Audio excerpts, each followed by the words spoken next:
Hey, welcome to my channel. My name is Lena, and today I'm going to be talking about my November favorites. I'm going to start off talking about some of my beauty favorites from November, things that I've really enjoyed incorporating into my own routine. The first being UV gel nails. Now, I did get these in December, but I'm just showing you for the purposes of you being able to see. I used to get Apres Gel X nails, but I decided to switch over. I kind of missed having short nails. For me, I do wash my hands a lot though, so I find that like getting a regular gel manicure doesn't work for me because it will chip before 2 weeks is even up. And I do like to get kind of like fun designs. This one is just an airbrush. So getting the UV gel or hard gel, whatever your salon calls it, just ensures that it lasts a long time. These last me like 3 weeks plus. I like to get them redone at 3 weeks just because by then they're a little bit grown out. And I just want to note that something I've been incorporating in my own routine when I go to the nail salon is wearing these dorky little fingerless gloves. I'm not necessarily sure how effective they are, but I do like feeling like it's protecting my skin a little bit more from the UV box. And I also put sunscreen on my hands as well. My nail tech doesn't mind. I know some salons even provide these, but I just got these online. They're like $8, and if it helps to protect the skin on my hands, then I'd prefer that. I'm going to talk about 3 hair products that I have been really enjoying in November. The first is pretty simple. It's just a hair accessory. It's a Bread Beauty hair puff. It's really big. It's just a nice silk scrunchie. I like using this to just loosely tie my hair away from my face. I've been trying to stick with silk scrunchies, especially if I'm not doing like a specific style at home, just because it's a little bit more gentle on my hair, and I really like Bread Beauty. They're a Black woman-owned brand, great to support, and they have really nice curly hair products, which brings me to my next favorite. It's just the Bread Beauty hair foam. It's a mousse. It's kind of comparable to the Crown of Fair hair foam or air dry mousse if you like that texture. I will say, okay, it's a little dirty. It's a pump, so it's not like a traditional butane can of mousse where it's gonna like squirt out and give you a ton of volume, but it does give volume and definition. I especially like to use it if I'm being a little bit lazy and I wash my hair but don't do like my full routine and want to let it air dry. If I'm going to style it the next day, this is really great after I wet my hair. My last hair favorite is the K18 Biometric Hair Science Leave-In Molecular Repair Hair Mask. My amazing hairdresser, Hey Emily Sue on Instagram, she cuts hair in New York and in LA sometimes, recommended this to me, and I had tried the K18 oil and the K18 charcoal shampoo, and I really liked those, but this is amazing. My ends have been very angry at me lately. I do dry brush my hair sometimes for styling purposes because I like brushed out curls, and I find that using this has really helped to repair that damage. Okay, I only have one perfume that I want to talk about, and that is the Ghost in the Shell. This is one of my favorites. I got it in May. I went back to Paris on a trip with a bunch of my friends from study abroad who we all met there, and I went to the Etat Libre store with my friend and I got this perfume. And it's so good. It's really hard to describe. They say that it's like a mix of synthetic and natural. The main notes in the perfume, I'm looking at the website because I don't want to get it wrong, are aqual, yuzu, hexyl acetate, jasmine, milky skin accord, moss accord, and vinyl guaiacol. I normally go for scents that are like very heavily orange blossom based. I like tonka. I don't like sickly sweet smells, but this is such a unique scent, and it does pair really well with other perfumes as well if you like to layer it. You really need to smell it in person, but the bottle is also gorgeous. It's like this frosted glass, and obviously it's related to the movie, which is why they decided to kind of go with a synthetic human blend, I guess. It's a great perfume though. I also do really like their Exit the King, which is like a rosy scent, and I do love this brand. I have a few kind of makeup beauty products I wanted to talk about. They are mostly lip products. I'll start off with a non-lip product. It's just the Glossier Lash Slick in brown. This is one of my favorite mascaras. I used to wear like a lot of the Maybelline kind of like chunky brush Kush mascara from Milk Makeup. But I found that I really didn't like the heavy, like thick volume lash. This brush is a lot thinner, and I find that it just kind of elongates my lashes, but still keeps them kind of looking natural. I believe it's a tubing mascara, but I'm a huge fan. I have it in black as well, but I find that the brown looks really nice, especially if I'm wearing like brown eyeliner or brown lip liner. I really like it for fall. I have another non-lip product, and that is the Kulfi Beauty eyebrow gel. I really like this. I have been a long time user of the Glossier Boy Brow. I used to use it in black like back in 2016, just because my hair is like a really dark brown, but my eyebrows are naturally black.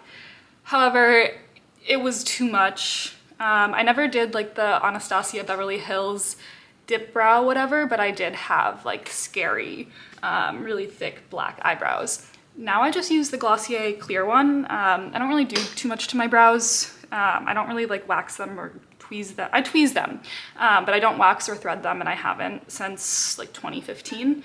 So I really like this. It has a good hold, and then the brush, they have like a separate little comb and brush on the top. And I definitely want to try some of their other products as well, specifically their lip oils.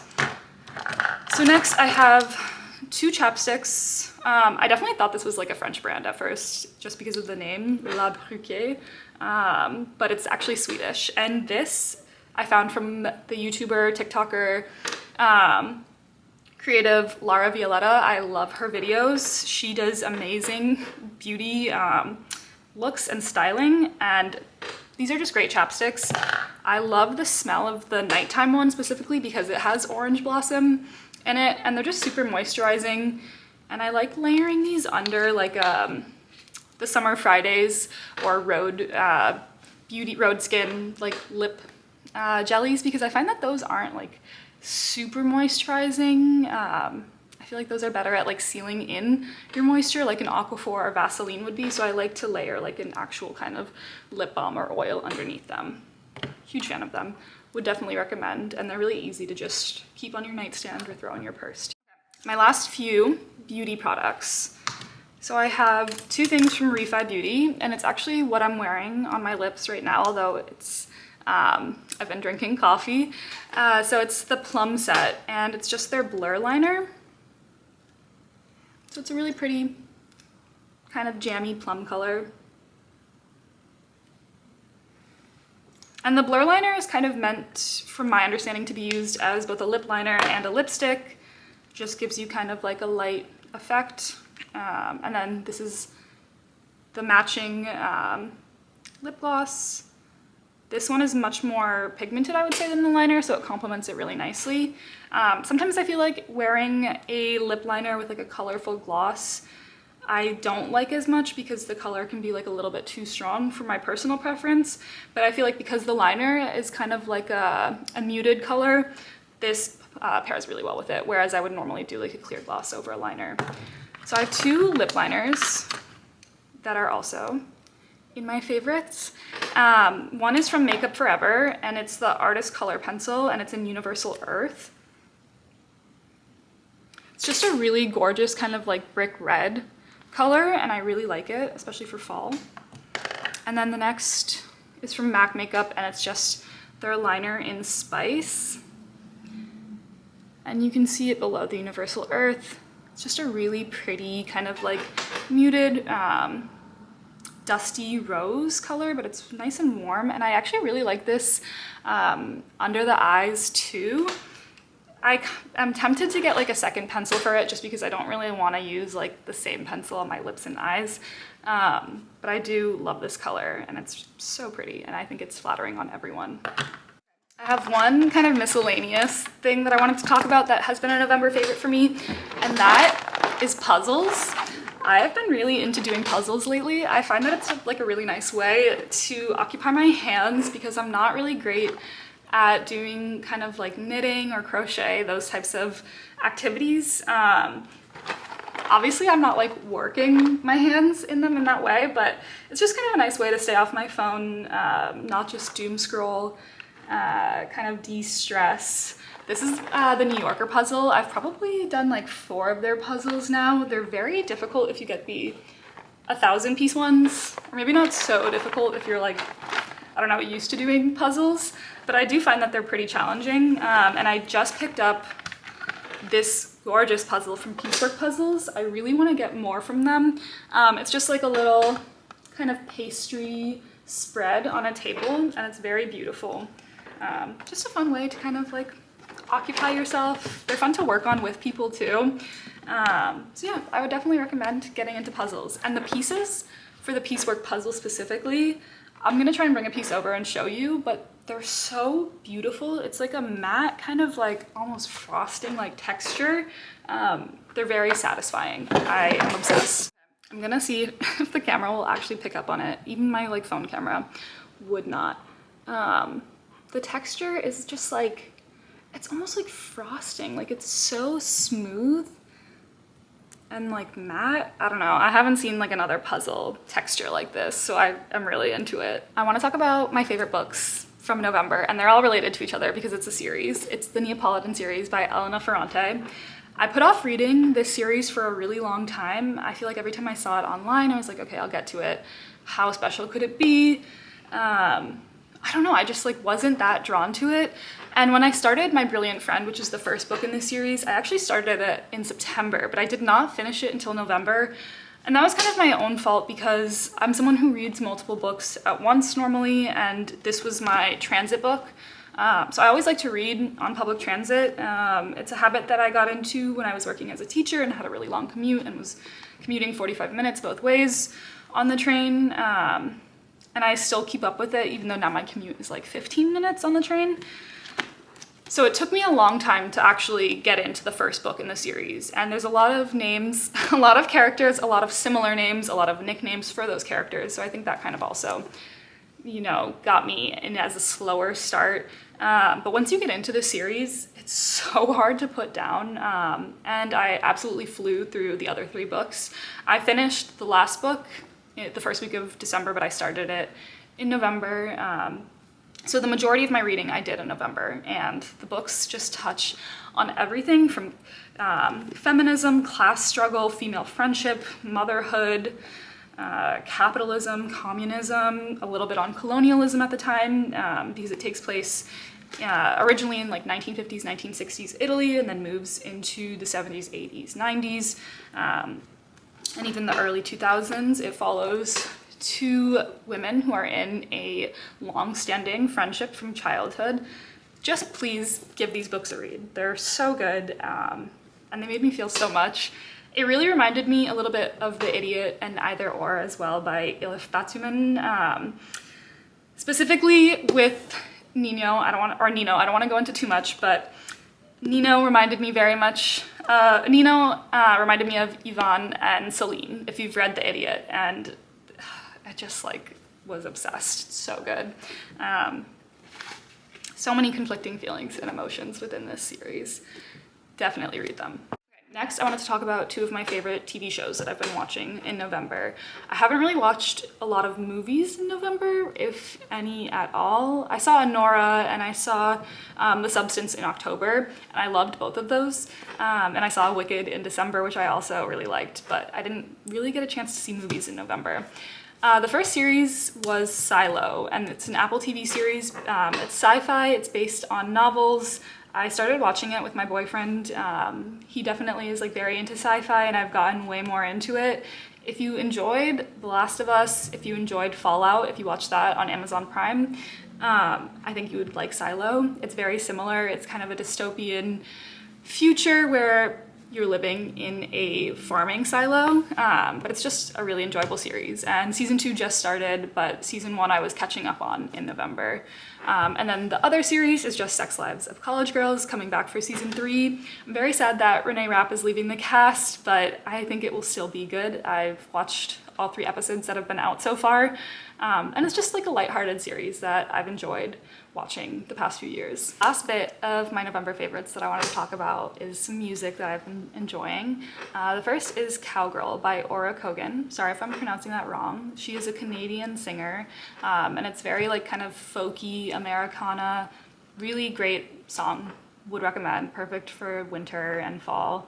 And then I've been listening to a lot of Bedouin. She's a Syrian Armenian artist who I really like. specifically Reprise, but just her whole discography honestly is beautiful and very contemplative and mellow.